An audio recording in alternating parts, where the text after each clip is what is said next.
Washington, President Trump urged Americans to chill out Wednesday as his enormous reciprocal tariffs took effect, including a 104% rate on China and 20% duty on the European Union.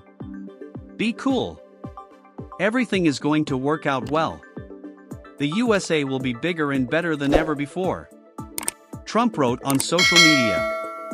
This is a great time to buy, he added 2 minutes later, referring to the significant stock market sell-off since he announced his Liberation Day levies April 2nd. Stocks were mixed Wednesday morning after the S&P 500 and Nasdaq lost more than 12% of their value and the Dow Jones Industrial Average dropped more than 10% in the 4 trading days since the announcement.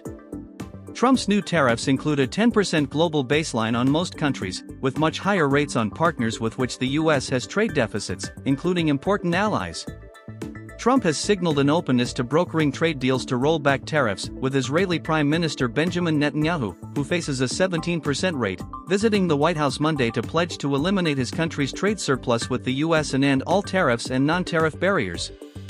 The leaders of Japan, which faces a 24% tariff, and South Korea, which faces a 25% rate, have spoken with Trump and made similar vows to break down barriers to U.S. goods after Trump railed against their protectionist policies on American vehicles and agriculture.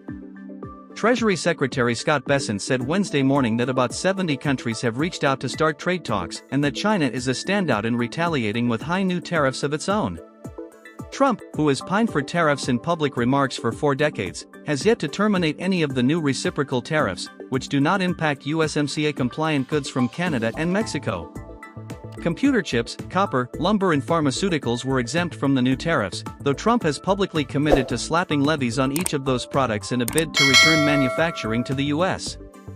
Trump also implemented a 25% tariff last week on foreign-made cars, which make up about half of the U.S. market, and car parts, and previously slapped a stiff 25% tariff on steel and aluminum without exceptions, as well as a 20% tariff on China over fentanyl smuggling.